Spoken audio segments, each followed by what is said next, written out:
Bienvenue sur votre chaîne Radio Doif.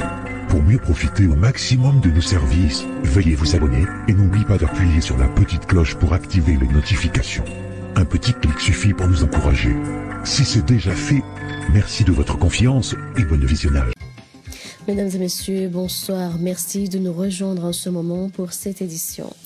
Au sommaire, réception ce vendredi au palais présidentiel de Beit Salam du directeur du département africain du FMI par le président de la République Azali Assoumani, également président en exercice de l'Union africaine.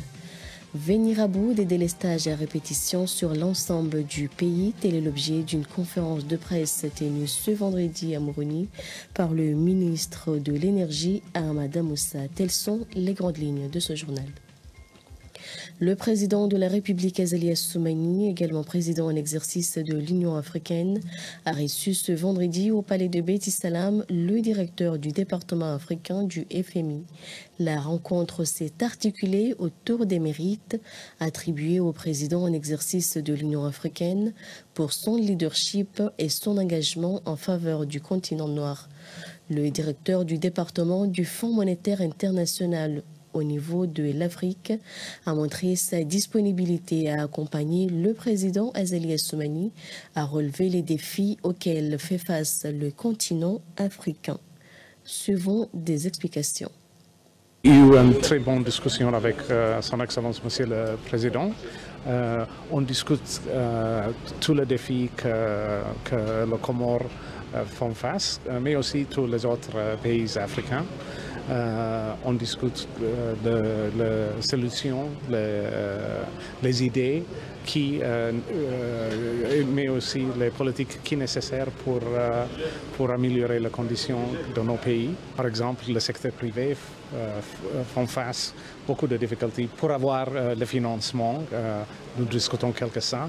Mais aussi toutes les politiques nécessaires pour améliorer les conditions de finances publiques, du gouvernement et le secteur financier.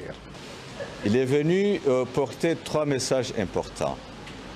Le premier message, c'est tout d'abord le féliciter pour son leadership au niveau de la tête de l'Union africaine. Et surtout le message qu'il porte, la voix qu'il porte, qui est la voix de l'Afrique. Et cette voix est bien entendue, c'est une voix qui est entendue aussi par la communauté internationale. La preuve, surtout, l'admission de l'Afrique au sein du G20. Il a souligné que c'est une tribune importante qui permettra à l'Afrique de faire entendre sa voix, à l'Afrique de contribuer et de participer au développement du monde.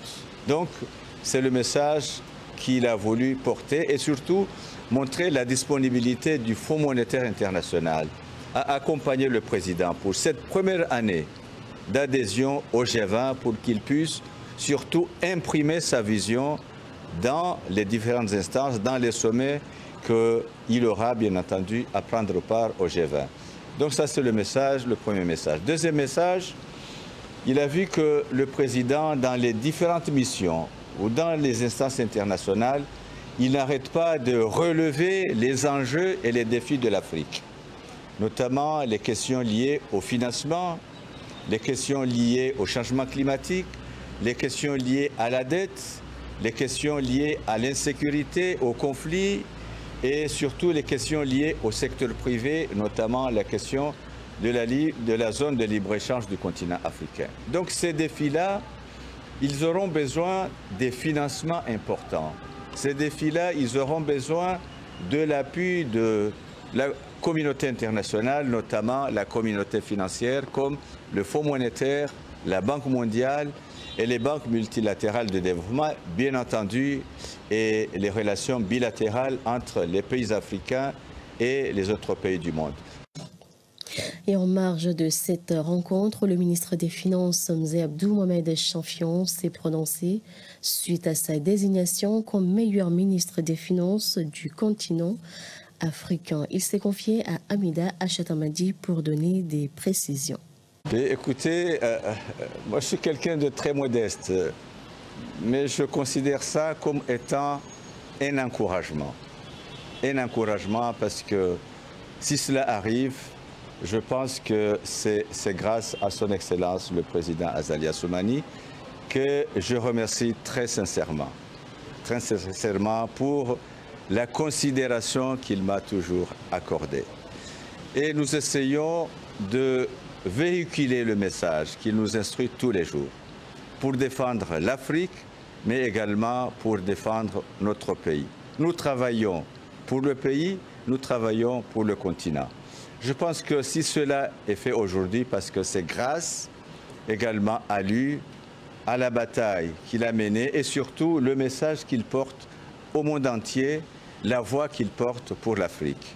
Donc c'est cet axe-là, je pense que cette voie-là, que sous son parapluie également, ce qu'il est en train de porter au niveau du monde, au niveau du continent, nous en bénéficions de cette crédibilité. Donc je ne peux que le remercier encore une fois pour ses conseils, pour sa confiance, mais également pour sa vision.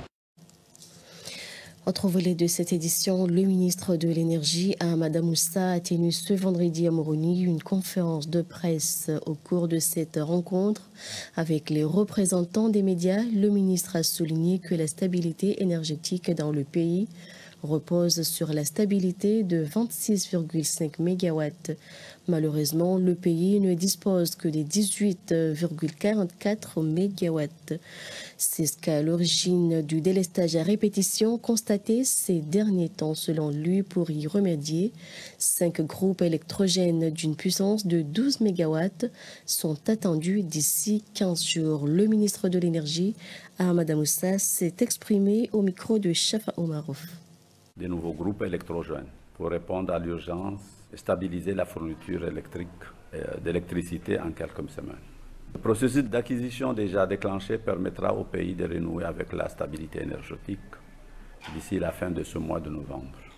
Nous considérons cette étape comme passage obligé compte tenu de la situation. Le pays ne peut pas continuer à injecter de l'argent sur le central thermique et que la transition énergétique doit s'accélérer pour sortir de cette spirale complexe et coûteuse.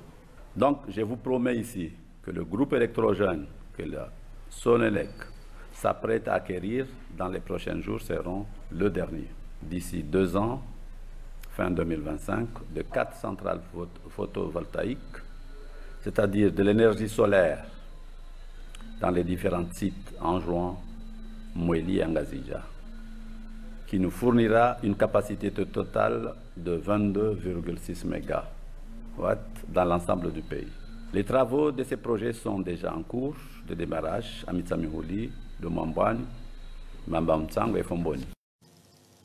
Et le ministre de l'Énergie a encore une fois affirmé qu'un autre projet à moyen terme est en cours, celui axé au développement de l'énergie géothermique. Celui-ci, une fois mis en œuvre, la population n'aura plus à faire face à des coupures intempestives de l'électricité. Encore une fois, nous vous proposons de le suivre. Cela concerne notre projet à moyen terme focalisé sur le développement de la géothermie, qui nécessite des moyens colossaux estimés à 138 millions de dollars.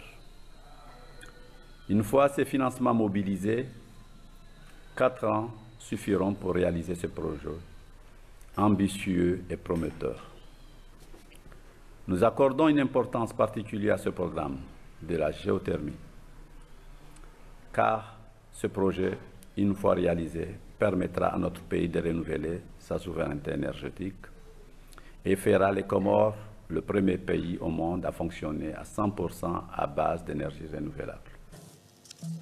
Autre volet de cette édition, le commissariat chargé de la diaspora a organisé un atelier de 2 jours sur la validation de la stratégie visant à mobiliser et accompagner la diaspora comorienne dans leurs initiatives de développement. C'est un projet financé par l'Agence française de développement AFD. Reportage de Shafa Omarouf et Ibrahim Kavaro.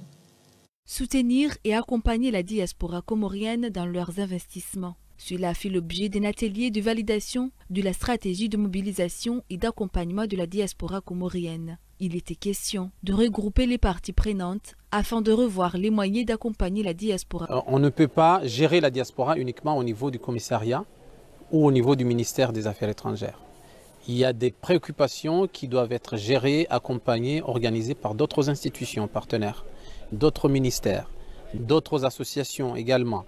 Donc, cette transversalité nous permet justement de réunir toutes ces parties prenantes pour qu'on se mette d'accord sur l'élaboration de ce texte, de ce document, et que chacun, en ce qui lui concerne, essaie de mettre en pratique les pistes qui lui sont effectivement dédiées pour accompagner la diaspora. À long terme, c'est de maîtriser tous les mécanismes de gestion et d'accompagnement de la diaspora comorienne, et pour que la diaspora justement intervienne dans le développement productif, dans l'investissement productif du pays.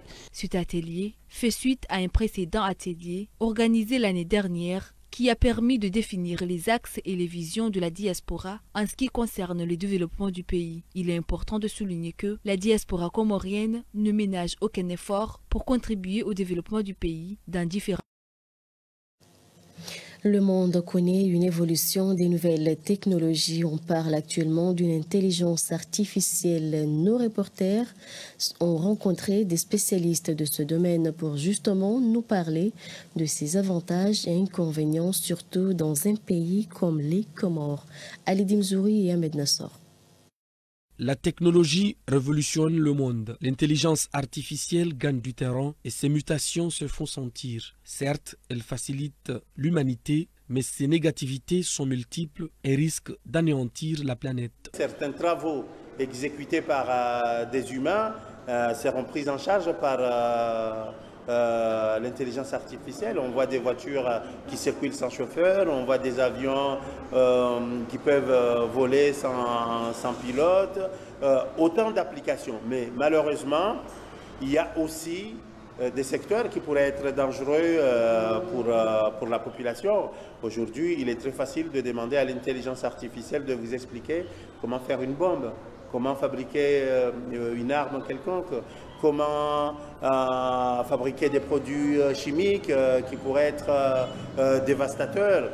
Donc il faudrait que les autorités de chaque pays travaillent pour limiter un peu l'usage de l'intelligence artificielle. Demain, qu'est-ce qui pourrait se passer au niveau de la reproduction humaine? Qu'est-ce qui pourrait se passer au niveau de la médecine? Et donc il y a des choses qu'aujourd'hui la science s'est empêchée d'aller de l'avant et qui pourraient être faites par l'intelligence artificielle. Au niveau de l'enseignement, nous avons connu des cas ces derniers temps où les élèves, au lieu de travailler, vont demander à l'intelligence artificielle de faire le travail eux-mêmes. La question que l'on se pose, à quand? Je ne connais pas. La technologie, ce n'est pas vraiment mon truc. Recadrer l'intelligence artificielle?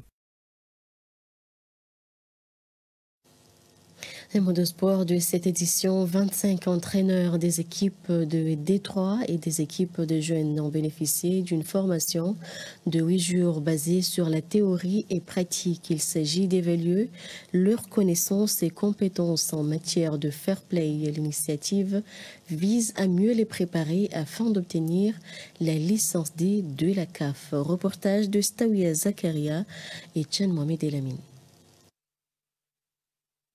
Au cours de cette formation, les entraîneurs ont travaillé dur pour acquérir de nouvelles compétences, améliorer leurs connaissances et perfectionner leurs techniques. Ces instructeurs ont partagé leur expertise avec passion, aidant ces entraîneurs à construire une base solide pour leur carrière. Lors de ces épreuves écrites, les entraîneurs ont été confrontés à des questions et des scénarios stimulants, mettant en lumière leur compréhension du jeu, de la tactique et de la gestion d'équipe. C'était un défi exigeant, mais les participants ont fait preuve de détermination et de persévérance. Cette évaluation est cruciale pour ces entraîneurs car elle est une étape incontournable pour l'obtention de licence D, un diplôme reconnu dans le monde du football. J'ai eu 25 candidats pour la licence D. Je pense que tous les préceptes d'entraînement, on les a abordés durant ces 8 jours-là. Et je pense que chacun d'entre eux peut aller dans leur club et informer et former les autres entraîneurs qui sont dans leur club. Le constat, c'est qu'ils en avaient besoin. Je pense que nos coachs, ils avaient besoin de formation, ils avaient besoin de leur montrer une voie pour qu'ils puissent entraîner les équipes d'élite ou des équipes de jeunes. Donc c'est très bien. J'espère qu'on va continuer dans cette voie-là, leur proposer d'autres formations, qu'ils puissent grandir dans les formations. Là, on va aborder la licence C à partir de lundi. J'espère qu'à partir de là, on aura des très bons entraîneurs. Le rappel des principaux titres avant de boucler cette édition. Réception ce vendredi au palais présidentiel de Betis Salam du directeur du département africain du FMI par le président de la République Azali Assoumani, également président en exercice de l'Union africaine. Venir à bout des délestages à répétition sur l'ensemble du pays, tel est l'objet d'une conférence de presse tenue ce vendredi à Moroni par le ministre de l'Énergie, Ahmada Moussa. C'est ainsi que se termine cette édition. Merci à toutes et à tous de l'avoir suivi. Bonne suite de programmes sur ORTC. Très belle soirée à vous et bon appétit si vous êtes à table. Merci de nous avoir suivis.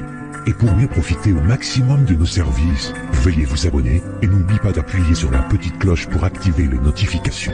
Un petit clic suffit pour nous encourager. Si c'est déjà fait, merci de votre confiance et à la prochaine vidéo.